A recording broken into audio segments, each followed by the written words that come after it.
This is A's Cast Live, your comprehensive look at the Athletics. Leaping at the wall, it's gone!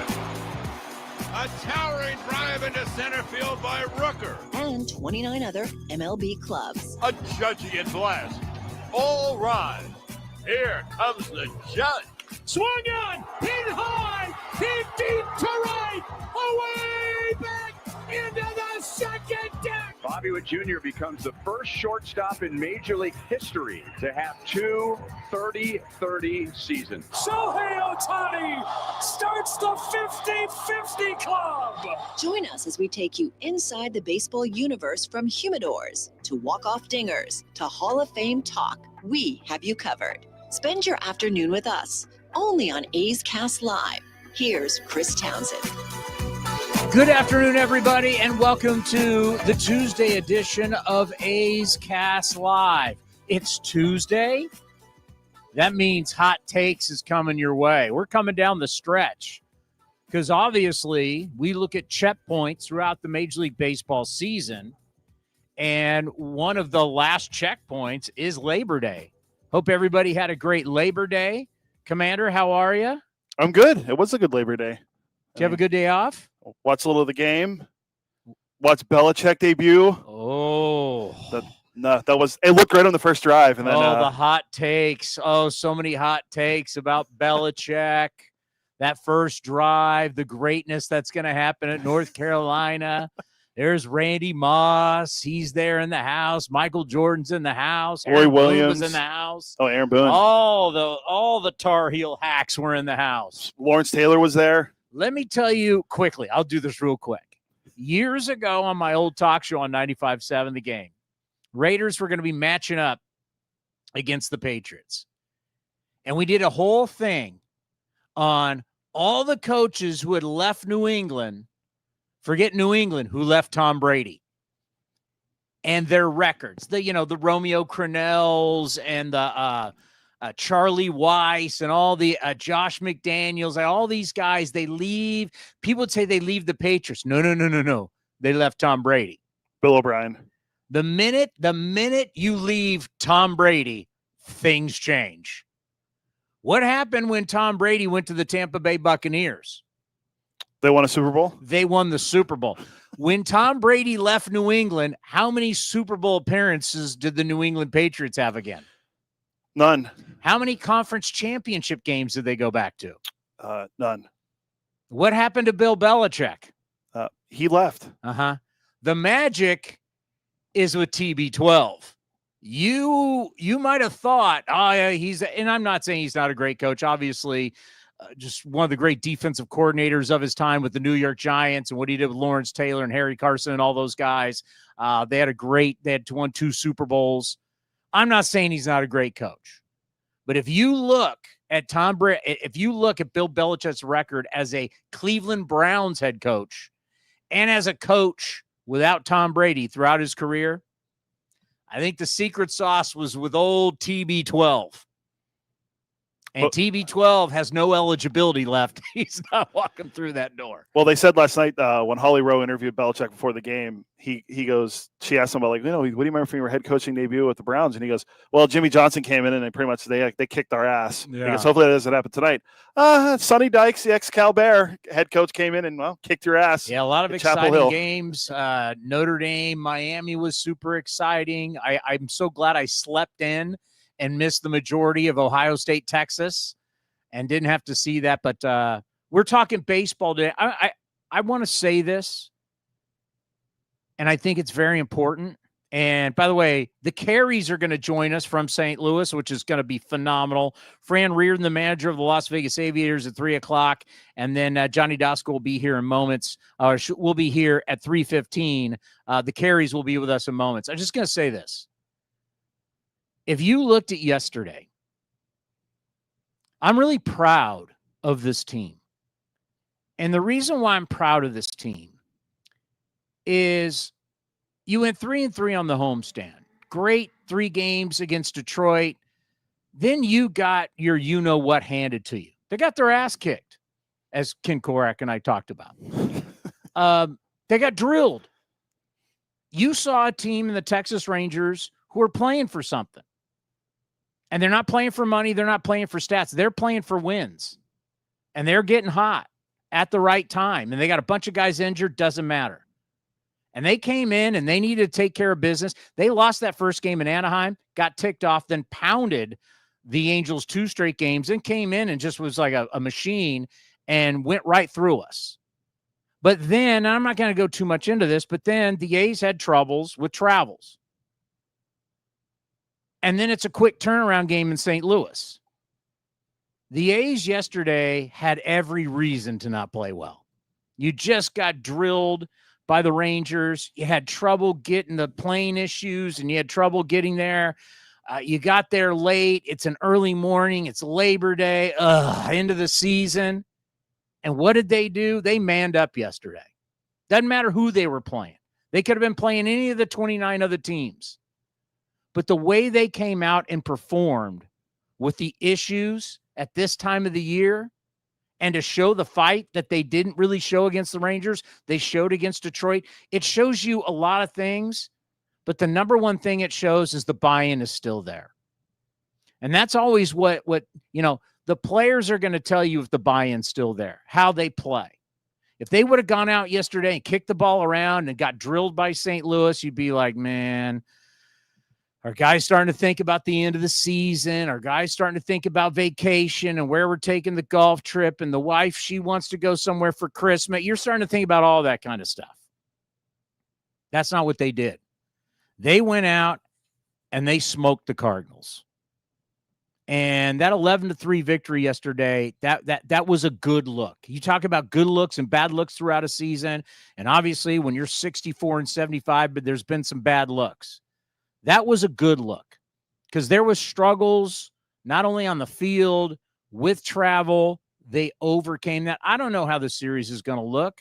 If you're able to be watching right now, this program, I know you can't. If you're just listening to A's Cast or you're listening on the A's Radio Network, you can't see it. This Morales kid is super special. We've been waiting for an arm like this. I can't remember the last time we had an arm like this. I mean, think about that. Now, damn good run, 18, 19, 20. Chris Bassett was a workhorse. You know, there were times where Frankie Montas could be dominant once he started getting that splitter down. Sean Manaea. But you didn't have a guy that had this kind of stuff. And it may be the guy that we faced yesterday in Sonny Gray. Might be the last time we saw someone this electric, but Sonny Gray didn't have this kind of velocity. I mean, this kid's velocity and this kid's ability to spin it and control with the changeup. He is showing you, like, we're always looking for the dude, right? Everybody in this sport is looking for the guy, right? You know, when you say, hey, quality starts, hell, I'll take a quality start because at least he gave me 6 innings. We didn't go to the bullpen early. Like, but with this kid, he has the ability to dominate lineups, and he has the swing and miss, and he's super athletic.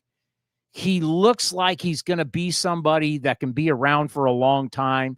His deception is fantastic, the way he takes the ball back and hides it behind his right leg, and he's a slinger, and that's what we're going to see a lot in baseball now, the 3/4 delivery, because we know through biomechanics, the 3/4 delivery puts less pressure on the elbow. It puts less pressure on the shoulder. We're going to see a lot more. We saw it for a lot from Jacob Lopez early from the left side. You're seeing that with Morales. He's special. I mean, it was but just the fact, and I know we won't get into it with Chris Caray, but Chris was on the flight. He knows the troubles getting out of Sacramento. I think it said a lot about the ball club. The fact that after a rough series of Rangers, tough travel, early turnaround for the team. You're switching time zones. Next, you got to get up in the morning. Bus is ready to rock. You got to get to the ballpark. And the fact that they manned up yesterday says a lot about Mark Kotsay, his staff, and the fact that the players are still buying in. So I just wanted to start the show with that today. Chip Caray was real special to us because back in the day when he was with the Atlanta Braves and they were going through that great run, we had a lot of ex-A's who were on that staff, right? Walt Weiss, former Rookie of the Year, World Series champion with the Athletics, was on the staff. Ron Washington, our buddy. So they would come on, and then Chip came on with us during that great run. And we were just thrilled to have him. He's one of the best play-by-play guys we've had in the game for a long, long time. Who would know that Chip Caray's son would eventually become one of our television broadcasters? And I just got to think, as a parent myself, I got to think this moment, this weekend for the Caray family has to be so special. Let's head to St. Louis right now as Chip and Chris are with us. And guys, I'm so happy for you guys. I can't even imagine what this moment is like. Chip, to have your son in town at his age, doing television for a big league team. I mean, you have to be so proud. It must be just an amazing feeling for you and your wife in this weekend. It's a special thing. Obviously, it's all that we're qualified to do, Towny. So I mean, it's fortunate that teams are happy to have us doing it. But yeah, he's a great kid. He's done a great job. We're so grateful for the support that the A's, the organization, the fan base has given him, quite obviously. And he's working hard. He's doing it his way, which is the only way you can do it in this business. And as excited as we are for Chris, and we are definitely excited to see him here in St. Louis, although not so much after he showed us up last night. His brother Stefan's here in town too. He's going to do a couple of innings with us on the game tomorrow. And the little brother, Tristan, who's 16 and keeps score and does games on the iPad at home, is right behind us. There he is, way in the back, trying to figure out what the heck's going on. So it's a family affair, and the only way that this gets done is a lot of people are willing to allow it to happen. So we're really, really grateful for this special weekend. Well, I mean, obviously, you know all about it because of, your whole family and the way you got into this business, Chip, and you know the pressure of having the Caray name. There's a lot of pressure there because of the greatness of your father, your grandfather. Obviously, it's not easy. And there's a lot of ups and downs in this business. This business is not easy. It's not easy on families. Just when you've looked at the progress of your son, I know you're tuning into as many games as you possibly can. Just how great has it been to watch your son blossom and grow? Well, it's great because he's good. He's really good, and he's got great people to work with, and he has a very exciting team. Look, the A's record isn't what you want it to be, but if last night is any indication of what's to come in the years ahead, man, I think your fan base should be awfully excited. And as you know, Towny, when you are getting started and you have an exciting team that has young stars that you can grow and build with, that's what I did with the Orlando Magic. I was an expansion announcer, and if they'd had Facebook and they'd had Twitter and Instagram, I'd be selling Toyotas because I was terrible. Team won 15 games that year, and I was worse than the team. But back then, we were allowed to learn on the job. That doesn't happen anymore. And so for kids of Chris's generation who come in and do this job and do it so well, they're almost like umpires, right? They're expected to be perfect, to get better as the games go along. The margin for error that they have to deal with in this social media world that we live in is a lot smaller. So I'm grateful that hopefully he saw his dad and his grandpa and other people that he idolized do it what we think is the right way. I think it's been received well, certainly here in St. Louis for me. I know it has been for him in both Oakland and Sacramento and on your casts as well. So, yeah, we're really, really proud. We're really proud of who he is and what he is, not just what he does. So, Chris, you and I talked about how magical this was going to be, how your twin's going to be there. As you mentioned, little brother and your mother's going to be there, the whole family affair. What has it been like now that you've been there and you're experiencing it? You have your father right next to you. It's awesome. I got to take in St. Louis in 2023 before I got this job, before I even interviewed with the A's. And just to see how he was received in his first year with the Cardinals was something very special. But now walking into the ballpark today, the ushers knowing him very well, him knowing them by name, and them kind of anticipating my arrival because of the fact that he's spread the word that I was going to be here, and then going to the clubhouse by myself, no less than 5 or 6 security officers pulled me aside and said, "Hey, you look like Chip. Are you Chip's son?" saying hello. I mean, that's the type of impact that he's made here in St. Louis. And that's really what I try to take from him as a broadcaster is, yes, I think he's one of the best in the league. And yes, I think he's possibly the best big play caller in the league. And I try to take those things, but just the person that he is, and the person and the example that he has set for me and my brother and my younger brother Tristan up there is something that I want to take with me to wherever the green and gold head next. Whether it's West Sacramento, Las Vegas in 2028 and beyond. Hopefully I'm there for the long ride because I've enjoyed every second with the green and gold, and I'm enjoying every second with him. All right, so take me through this, how this is going to work. So it's going to be Chip. You're going to have your 2 twin boys with you. Take me through it. What's the plan? I think it's like one of those things, discussions are fluid. We're trying to figure all of that out.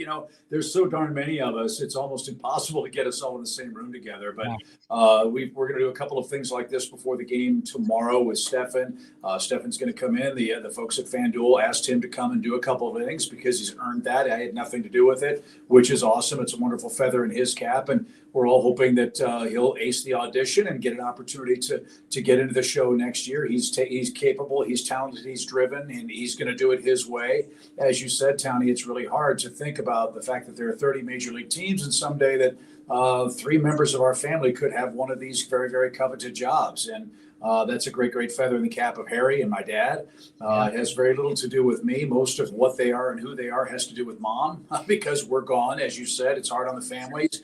But I'm really, really proud of the fact that knowing all of the things that are tough about this job, and it sounds like we're complaining, I'm not, because it is the greatest job in the world. But from a personal standpoint, the fact that they saw those things and saw how Dad was after a long season, now that they're starting to understand that, they get a feeling for, hey, now I know that Dad wasn't this crazy, grumpy old guy. There's a reason behind the madness when he came home and he just wanted to be. So the fact that they chose to follow in these footsteps and do that is ultimately rewarding. And I'm just, as I said, overwhelmed with joy and pride and love for them both, and can't wait to see what their future will be. Well, Towny, hey, before you ask your next question, his outlet is cleaning the garage the moment he gets home, or doing the lawn. Yours is the golf course, my friend. You're a few years removed from playing a little bit of golf. Yeah, I gave up the game. I'm frustrated. I'm a terrible guitar player, but I'm a great cleaner and organizer. So that's kind of my get out of the stress realm of baseball. Go home and cut the grass. I love doing that. All right, so Chip, your wife, and Chris, your mom. She's been holding it down. I've gotten to know about the family history. She's been holding it down in Florida for all these years, raising the family, and just what you guys have gotten from her this moment, as big as it is for you guys. What's it like for her to sit back and see all this, for all of her hard work and everything that she sacrificed to what's going to happen really all over? So not only is it going to be on the A's radio network and A's Cast, and obviously with FanDuel there in St. Louis, that it's going to be carries all over the place. What do you think it means to her? I think that's a great point, Towny. This is a celebration, it should be, of her. I wouldn't be able to do what I did if I didn't have the support of my wife at home, who understood that I wasn't there, not because I didn't want to be, but because I had to be. This was how I was able to support my family. And she entered with eyes wide open and knew that there were going to be times where, okay, the kids are throwing up and somebody's got an ear infection and the car's broken down and we need 2 new tires, and she's got to handle that. That's just the nature of the business. It's really hard, and it takes a very special person to be able to handle those things. But I think Chris would agree. His mom, my wife, Susan, very independent, very, very capable, very, very aware of how to handle things in my absence. And really, the toughest part of the job is leaving home, because you want to be home and want to be with your family, but coming back because you find out very quickly how easily they can survive without you. And that's because we have such a wonderful, capable wife and mother, Susan, who has done this for, at least for me, 27 years since we've been married. Yeah, I mean, my mother and my grandparents at St. Augustine that live about 100 feet away from our house, they'll all be tuning in tomorrow, which this is breaking news, by the way. We thought it would be no better place to break some news than on A's Cast Live with Chris Townsend. Nobody knows really yet that Stefan is going to be doing some innings, but it's going to be incredibly special. And I think that there is a perception around the country, around young broadcasters, that think, yes, there is a nepotism component there, and yes, that exists. But it's not because he's advocating for us to get these jobs. In fact, if it's anybody advocating for us to get jobs, it's my mom more than anyone. She's tired of doing laundry. She's tired. I mean, get him out of the house. Get him out of here. Get a job. Get an apartment. Let's go. Our first job in the pro ranks was in Amarillo, and it was only because of a fateful meeting with the general manager and my mother at the World Series a year before that landed us the job. He remembered us, and then we ended up getting the job. And then 2 off seasons later, we're both interviewing for the A's job at the winter meetings in Nashville, and she's right there, not trying to sell us to the hiring people and to my direct boss, but she's been there every step of the way. So for her to kind of see this all come into fruition and be witness to it, just as she was there witness to you when you were going through all the stuff in the offseason to get to St. Louis. To see it all play out, I think is going to be tremendously special for her. Yeah, and without being glib about it, for us, this is another day at work. And I don't mean to minimize this, right? He's got a job to do. I've got a job to do. We're used to it. We did this last year in Oakland. So it's not new to us, but for Mom, yeah, it's always a big deal. And I'm old hat. I'm an old guy now. And to see your kids fly out of the nest and soar and do the things that they want to do and have success and see what the future of our game is going to look like. I'm one of those dinosaurs now in a good way, I think. But the future is guys like Chris and you who do such a great job that are carrying this all forward. And hopefully we're the guys that are passing the baton. But let's not forget the people at home who make it possible, because without that, you got no shot. Chip, I remember when you were kind of the young guy back in the day, and you think about the Cubs and then on to the Atlanta Braves. And once again, we always appreciate you coming here on Ace Cast Live. It's always meant a lot. But, as a father, there's a lot of different things you got to do, right? Because you still have to be the parent. You need to listen. You need to help. Just talk about being the father of a young broadcaster. And there's going to be times that are great for Chris. There's going to be times that are tough. Sometimes you got to listen. Sometimes you got to give advice. Sometimes you got to kick him in the butt too. Just what has that been like as he's growing up in this business, and you've already been there and done that? Yeah, I'll use a moment I had with my dad when I got the Braves job. When I came back to Atlanta in 2005, we were driving to the ballpark, and he said, "Look, I'm so glad you're back here. You've established yourself as a guy in Chicago. You're coming back home. You know the culture. You know everything else." He said, "But I have to tell you that if you have an issue with a player, I can't fight your battles for you, because I'll cut you off at the knees. You have to do this. You're a grown-up man now. You've got to be able to handle these things on your own. So obviously be careful what you say and how you say it, but understand that your battles are your battles. Your victories are your victories. And you're not broadcasting for our family. You're broadcasting for yourself and your fan base." So yeah, we've all had moments where we've stepped in the big steaming pile of, you know what, and the only way you can do that is to keep marching forward. And as the Dutch say, pedal your bike straight through, because a day later, 2 days later, those missteps are forgotten.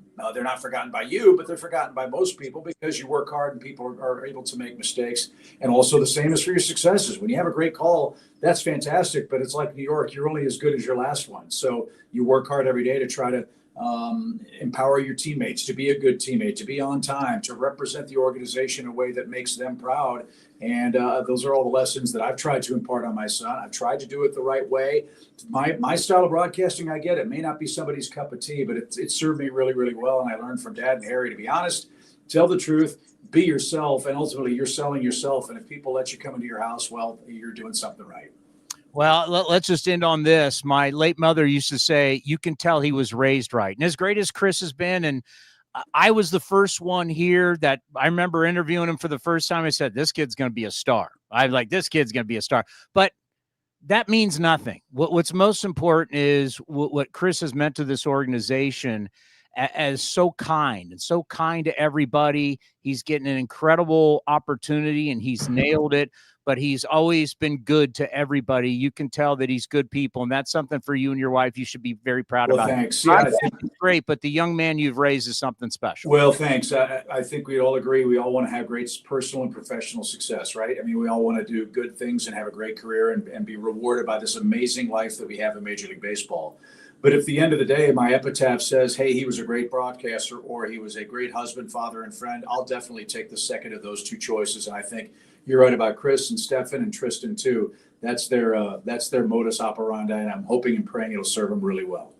Gentlemen, have a great broadcast. Enjoy the weekend. It's one of the special moments. Baseball is family, and you guys prove it. Chip, you're one of the legends in our game. It's always we always appreciate the time. Thanks. You guys, that's a very nice way of saying I'm old. I appreciate that. We're all getting old. Enjoy every moment of it. Okay. It's priceless. Take care, guys. See you, Towny. Thank you. Bye-bye. Yeah, how cool is that? Chip Caray. I mean, we've been watching Chip Caray. Like you said, the Orlando Magic. And then, WGN with the Cubs, and then with the Braves. And like I said, during their great run when the Braves won the World Series, was that 22? Or 21? 2, because the Astros won. It was Dodgers, Braves, Astros, or Dodgers? Dodgers won the COVID year. Let's just look it up. I always forget.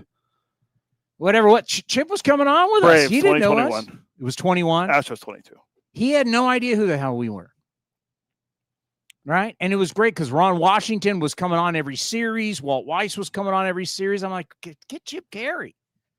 And Chip came on with us with the Braves. I'll never forget first time we had him. He was in the back of the broadcast booth, and we had him on. I remember that's when he was like, Ronald Acuna Jr. is not everybody's cup of tea.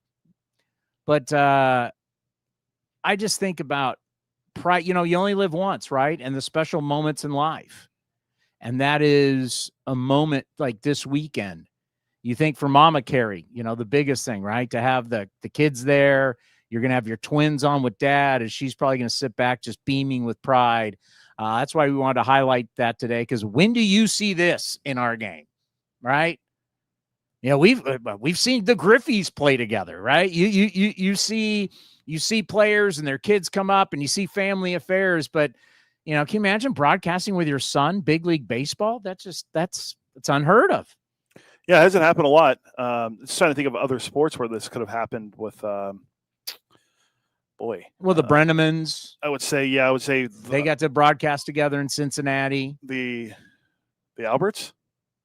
Yes. Yeah. See, there you go. But he didn't do baseball. Marv didn't do baseball. Yeah. So. Yeah, it's good. Yeah, it's just for baseball, I think this is where our sport is truly remarkable, where we highlight things like this, like debuts and showing the families and all that stuff. Like you don't see that in other sports, like you mentioned before. Like I think why this is one of the things that our sport does. We do a lot of things poorly sometimes, but this is one of the things not we do very well. Not slow games anymore. I sent it to you. We've only had 15 games. Was it? What 15% was it? 15% of games. 15% of games over 3 hours. Way down. It's at a record low right now compared to what it used to be. I mean, it's like last 15 years what I sent you today. Yeah, only 15%. Now when a game is 3 hours, have you noticed it's like, God, this thing's going forever. I think that's what we lived every day, every night. Was yesterday's game 3 hours? If not, it was close enough because it was 11. I think the last 2 games have been 3 hours because of all the runs. Yeah, scored. Sunday's game was like, when is this thing going to be over? And the A's kept coming back, but they fell short. But it was like, yeah, games that are over 3 hours. That's super cool. A father and his twin sons doing big league baseball together.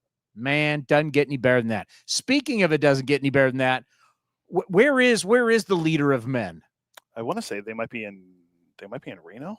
Coming up next, the great Fran Riordan joins us right here on A's Cast Live.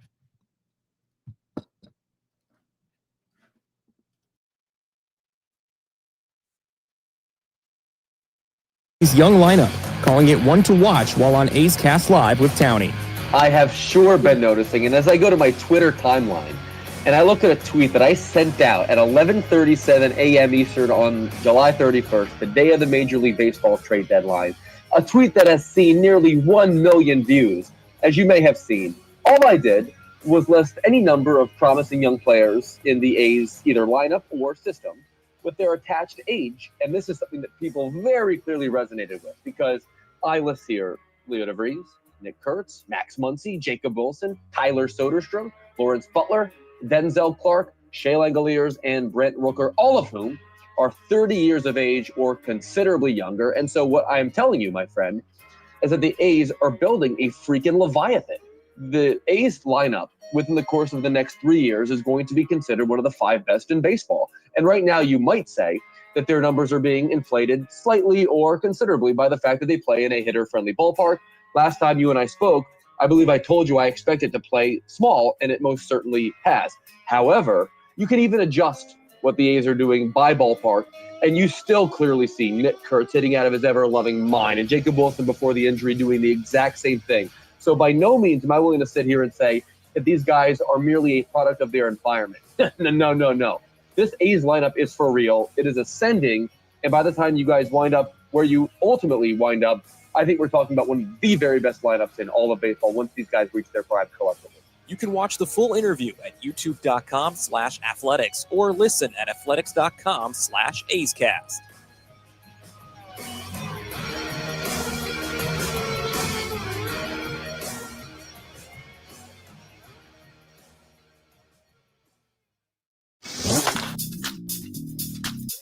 A's Director of Player Development, Ed Sprague, joined Towny on A's Cast Live. to discuss watching Leo DeVries play and what really wows him. His swing in the on-deck circle is exactly like his swing in the game. You know, some guys' on-deck circle swing is a reminder of what they're trying to do, swing down the ball or swing up on the ball. His is just perfect balance. His lower half is balance. He talks about his lower half balance. He sees the ball really well. His takes are really good, you know, and that's a good indication of how you're seeing the ball. He takes to the zone. He can check off pitches, and it's very similar from both sides. You know, I mean, I saw him probably a little more from the left than I did the right. Not that I've seen a ton, but it looks good. You know, I joked to David. I said, you may have just traded for Juan Soto, you know, so, you know, I hope that brings out to be true. And I know that's high praise on the kid, but in a small sample size, there was certainly a lot to like. You can watch the full interview at youtube.com/athletics or listen at athletics.com/A'sCast. A's Cast Live continues from NBC Sports. Here's Chris Townsend. Well, that was outstanding. No question about it. Johnny Doskow, and we'll have some hot takes for you coming up here at 3:15. My hot take may be on somebody that I love the kid. He looks like he's starting to rebound. I got to ask the leader of men about him. Well, hold on. Let's pause 10 seconds for station identification right here on A's Cast.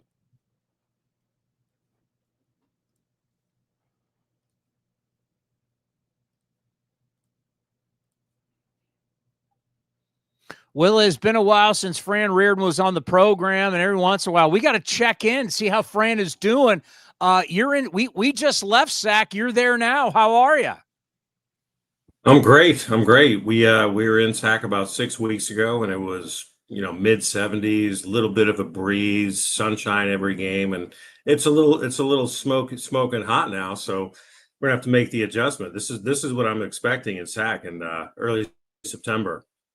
Yeah, it's been the most mild summer. It's starting to heat up there, obviously, now. We were just there, but it was a mild summer to where it was like, it's in July and we're doing the post-game show. It's like we need jackets and pullovers. It was hard to believe, but you're not going to have that. So how's the second half going for your Aviators?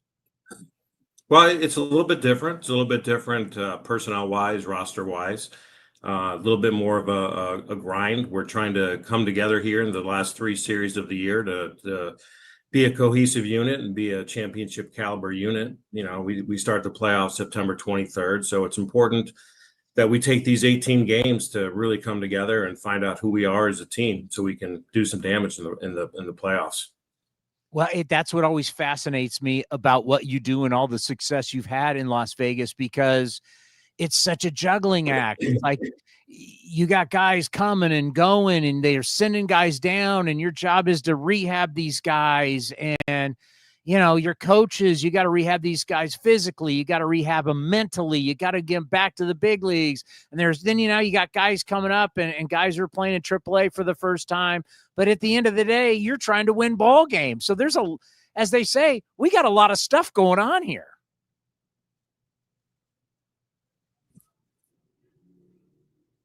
Can you hear it? Yeah. The first half, we kind of just. I can hear you. Am I cutting out?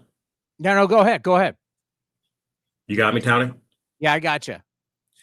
Yeah, the first half of the year was obviously, we had, Nick Kurtz, and we had Brett Harris and Daryl Hernandez and all these guys that have gone on to do great things in the big leagues in their own right. And now we have guys who are starting their inaugural season in AAA, their first taste of AAA action.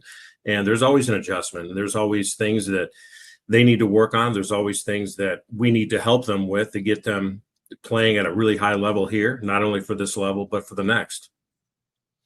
All right. 2 guys that I want you to go over for us. When you talk about JJ Bleday and you talk about Zach Geloff, I got a hot take on Zach Geloff coming up here in just a little bit. I was really high. Just not on his ability when he first came up. Obviously, the numbers were there, but who he is. JJ, the same thing. They're now starting to find it again. There's something about send guys down to Fran Riordan, and he's going to fix them and bring them back. Just talk about how happy you are for them. They're starting to find their games again. Well, it's fantastic. You see what Zach did the last 2 games. You see JJ hit 2 homers on Sunday, and it's just you're happy for them because you know what they've been through. Both guys that have elite talent, both guys that have elite pedigree, elite skill sets, and like 90% of the players that go up to the big leagues, they have their struggles and have to reconnect with who they are, reconnect with who they can be. And a lot of times AAA is the perfect place to do that because you don't have the pressure of having to perform every day under the lights of the major league atmosphere, with the pressure of, hey, if you're not helping the team win, you're not helping us. So we have to make a move. And sometimes you just kind of like lose focus of who you are, how you got there in the first place. And I think our coaching staff as a whole and the environment in AAA as a whole kind of makes people feel comfortable to be themselves again in an environment where they can just feel good and get the feeling of being a major leaguer again in AAA, so that when they do go back, they maintain that feeling. And it's nice when guys like Zach and JJ and last year Lawrence Butler, Tyler Soderstrom in years past can have that reset to come and rediscover how great they actually are. Yeah, we had Brian McGarn on. Did you get to see that interview, your hitting coach, on with us? I got to be honest. I was in the room. I was kind of, making sure that he had all the tech right and his volumes right on his computer. So I got to hear it. And I thought he did a great job. I couldn't believe that was like his first interview. He was fantastic. Yeah. Well, the one thing that we got into it with him, and you've been in this now for a long time. I mean, and when we say it's not your first rodeo, there is a lot of outside coaching going on. And I get it. Professional athletes, all athletes are always going to try and get better. And everybody's telling you they got the secret sauce. And then there's changes. And when you make changes, sometimes it's going to be for the good. Sometimes it's not going to be for the good. And changes take a long time sometimes. If you could sit down with guys who want to go to this pitching guru to work on this, and we're seeing with hitters, and how would you advise them? Would you advise them to be cautious? Because we're seeing too many guys try and tinker, try and make changes, and it really affects them, and sometimes not in a good way. Well, I think one of the most important tools a player can have in his tool chest is a really effective filter. And that filter helps in a lot of ways because there are so many outside influences, so many things that people want to tell you. Everybody has good intentions. Everybody wants to help. Some people want to do it for financial gain. Some people want to do it for, personal gain because they know the player. Some people just want to do it because they want to help. But when information is based strictly on numbers and data and exit velocities and pitch shapes without knowing the player, it's very important for the player to have a filter to kind of weed out the information that doesn't make sense to him and who he is as an athlete. And if you're just agreeing to everything, if you're taking everybody's advice on everything and just making changes to make change, and it doesn't have anything to do with the athlete that you are, I think that's where players kind of get lost and run into struggles and really forget who they are as a player, as a pitcher, as a hitter, as a fielder. So the more built up, the more strength that your filter has, the better off you're going to be, because you're only going to take things that ring true to who you are and try to implement them into your routine, into your work, into your process. And sometimes that doesn't happen. And it usually happens with younger players where they just feel lost. So they're listening to anybody. And an important thing from my desk, from our hitting coaches, our pitching coaches' desks, is to make sure that what we're telling them tracks with who they are.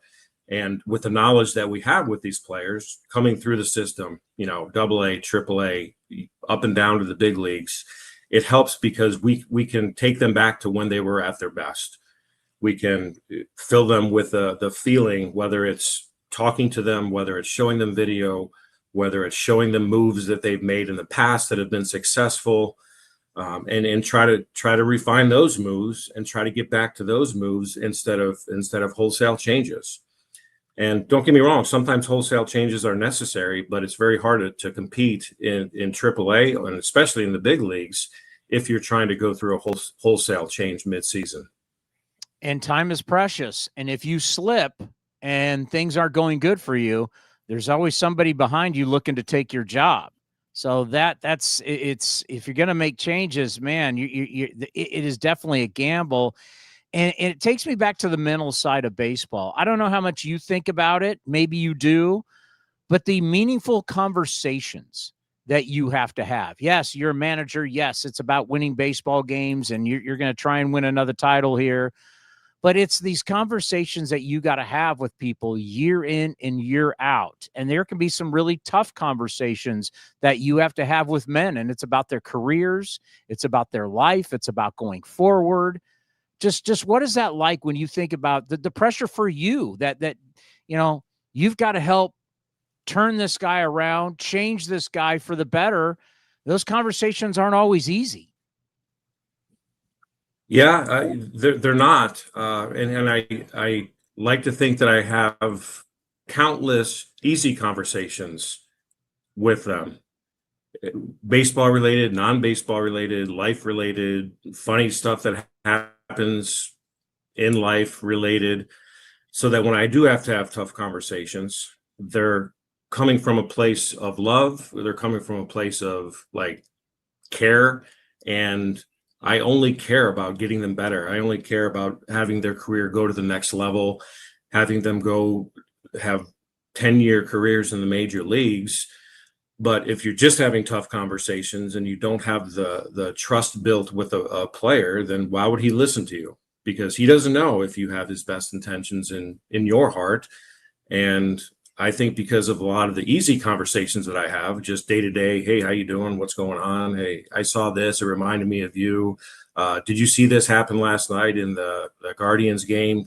You have a lot of those conversations, and then the tough ones aren't as tough, because they realize that you do care, you do see things, and you hopefully can say things that can help them take their career to the next level, take that next step, whatever it may be. Yeah, one of the joys of your job is to watch the light go on with a player. And Martin Gallegos just did a great MLB.com story on Junior Perez. Like, you forget the Jorge Mateo trade with the Padres, 2020? And all of a sudden, he's now with you, and he is lighting it up. And it's an interesting one because 6 years, you got to put him on the 40-man, next, Rule 5, free agency, minor league free agency. There's some decisions that have to be made. But all of a sudden, at 24 years old, what are you seeing with this guy?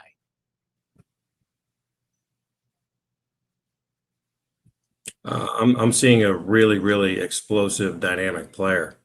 I obviously am familiar with Junior just from watching him, watching his numbers and different levels, watching him in spring training, seeing the kind of strength, the kind of speed, the kind of arm strength he has in the outfield, the kind of power he has, the way the ball comes off his bat.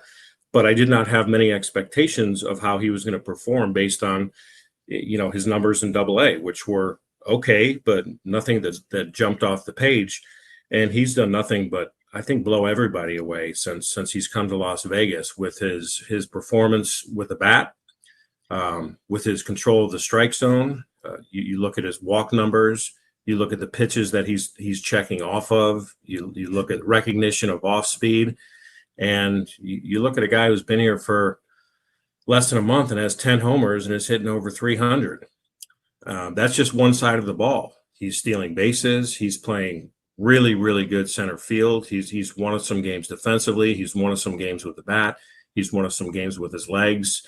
And he plays the game the right way. You don't have to worry if he's going to run hard. You don't have to worry if he's going to throw the wrong base, overthrow a cutoff man.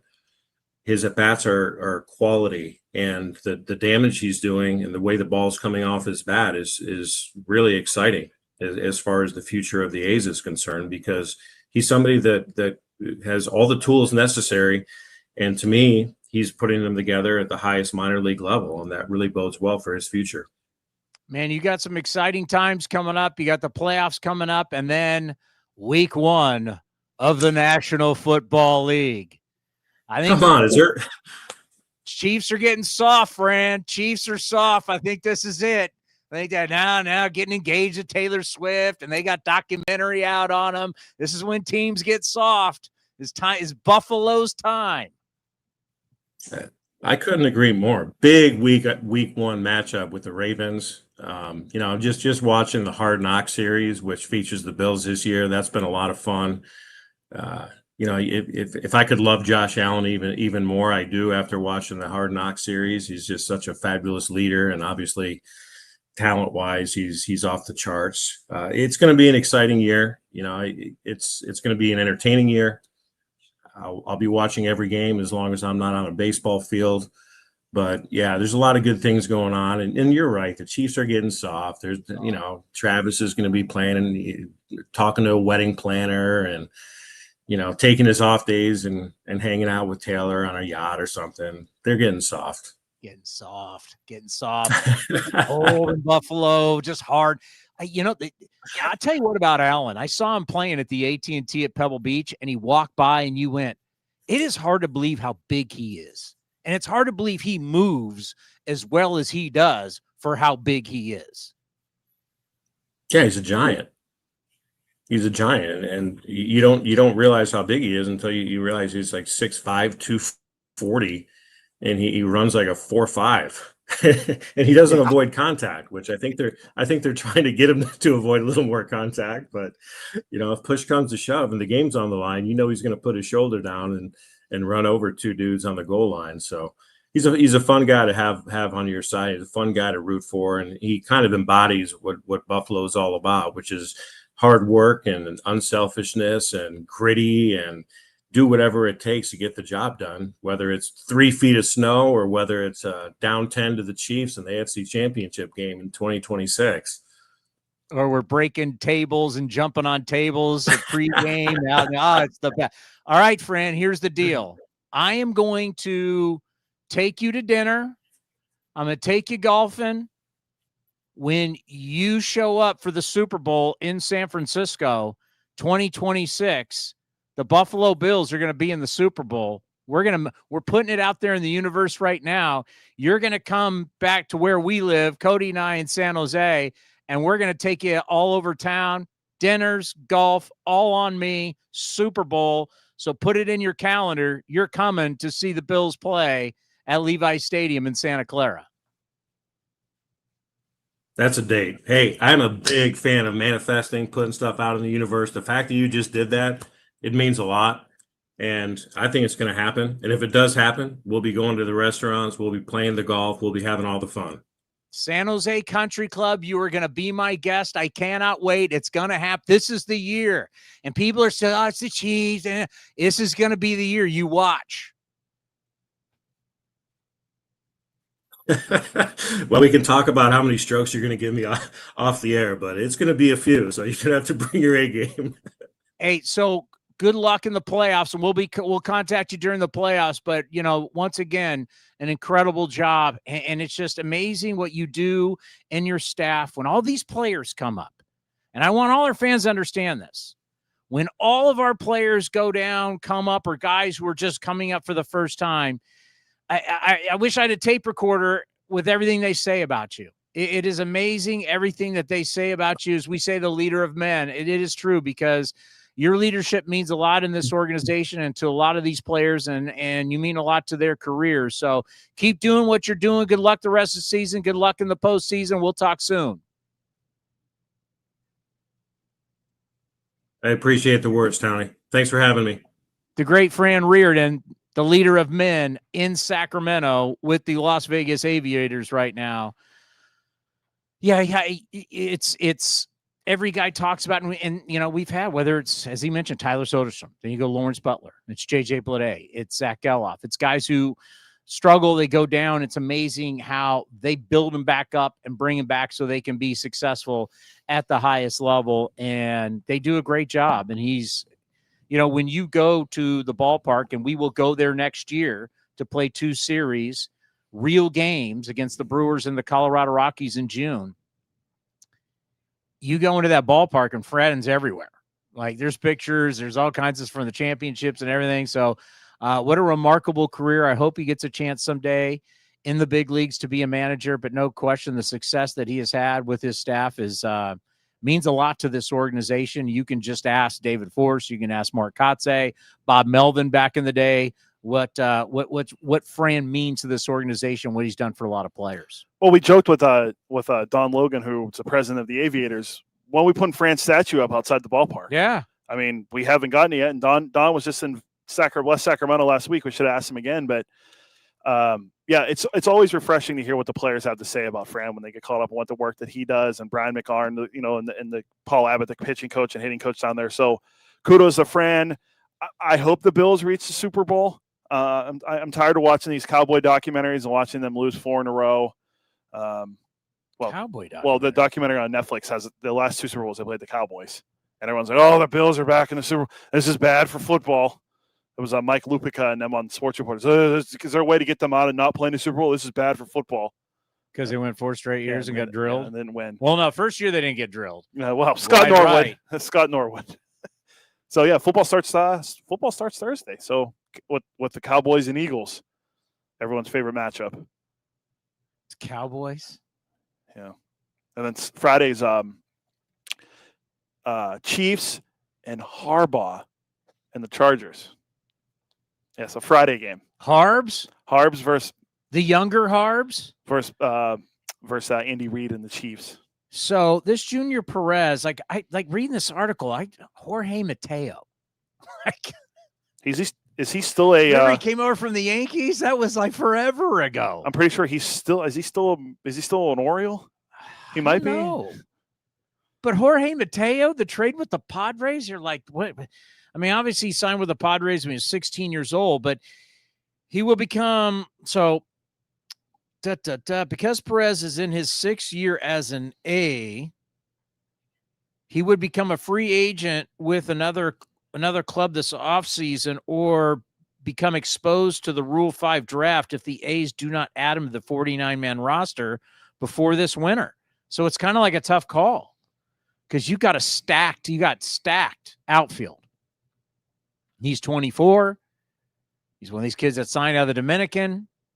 You got him in the trade. He's now been here for years, and that's, the rules. So you just can't keep a guy in the minor leagues forever. Yeah. And these are tough decisions, and he's playing dynamic baseball. But also it's in Las Vegas, so it's tough. Like we always joke, Sky Bolt was Mickey Mantle down in Las Vegas, so it's always tough to. Not friend of the program, Sky Bolt either. It was a good guy. He blew us off that one time. I haven't gotten over that. Oh wow. But no, Elvis Alvarado's a good example. He was like a 6-year guy that we picked up, and he's been very good for the A's out of the bullpen. But he was a 6-year minor leaguer that bounced around, and then we ended up picking him up this last offseason. So hopefully Perez gets a shot with us. If not, probably another team. But he's doing really well for Fran. What do you just think of guys that you pick up like Brandon Moss? Right, you end up getting Brandon Moss, and you had to bring him up, or he could have been a free agent. You bring him up, next year he ends up making an all-star team. I mean, guys need opportunity. Certain guys just need opportunity, and you can maximize a guy getting hot and there are late bloomers in life, right? Not everything is a perfect. He signs X amount of years, gets to the big leagues, has a great career. It just doesn't work that way. Some guys, it takes a while. Who's the guy? Paul, real quick, we got like 3 minutes. We got to get Johnny just joined. Who's the old Angels outfielder is now receiver for the Arkansas Razorbacks? Millen. Oh God. What's his name? I'll look it up. Yes. Let's get Johnny on. Johnny. Hey, we got to hurry. I got hot takes. Where you been? I've been running around. All right, let's we don't have time for the open. Let's go. What is your hot take? My hot take is that the Athletics. Say hi to Tony Kemp first. Hey. What's up, TK? Hey. Hey, just keep reminding Tony Kemp that he's a star, and when he's on the air, play with flair, baby. That's who Tony Kemp is. He is the man for sure. We've been having a ball. But here's my hot take. My hot take is that the Athletics at the end of the year will have the second best road record in Major League Baseball. They'll have the second best road record in the big leagues. Right now they are tied for 6th. They have some ground to make up. They have 5 more. They have 11 more road games. They're not going to catch the Tigers. Tigers are 40-29 right now on the road. The A's will finish with the 2nd best road record in the big leagues. That's a hot take. That is a very, very hot take. I sent over the road numbers to Towny yesterday, and we're saving for the end of the year, but I like that take. Yeah, I definitely like that. We got to give Cody his flowers, as we like to say. Clearly, after Labor Day, our last checkpoint of the year, the Boston Red Sox are by far a better team without Devers and shipping him and his attitude to San Francisco. Cody, you were right. We will give you more praise later. We don't have a lot of time, but your hot take has no matter what happens in these we got 23 games left. I don't know what the Red Sox will be in the postseason. They clearly get him out, and just that great breeze just got that stank out of that clubhouse, and they got better. You were right. I laughed at that take. So shame on me. Shame on me. Okay, real quick. Yankees are 23-20 against teams that are currently in a playoff position. They play 12 straight games against Houston, Detroit, Toronto, and Boston, but they've won 9 of their last 10 road games. They're playing in Houston tonight.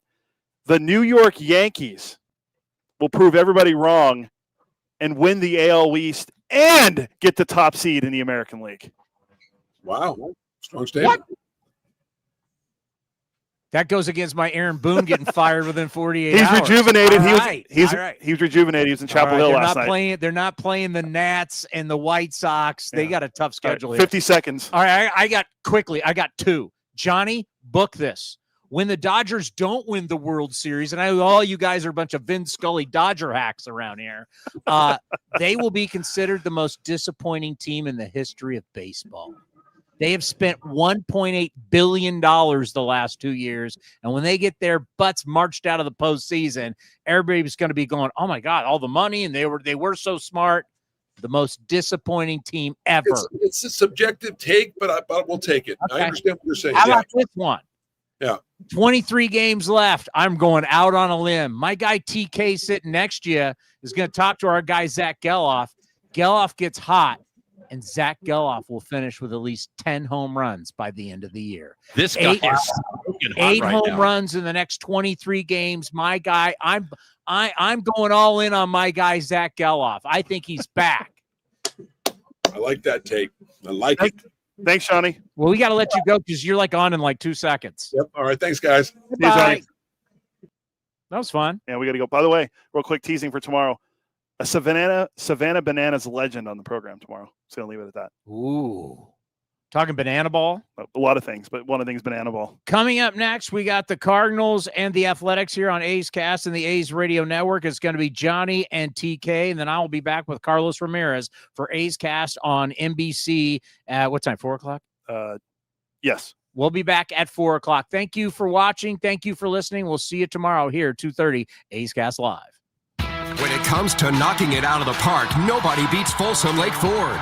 Folsom Lake Ford is a 7-time Triple Crown Award winner, Ford Motor Company's highest honor, for being the best in customer satisfaction in sales, service, and finance. Step up to the plate for our biggest selection of new Ford models, including the legendary F-150, on sale now. Shop Folsom Lake Ford, your truck headquarters in the Folsom Auto Mall. FolsomLakeFord.com. That ball is out of here.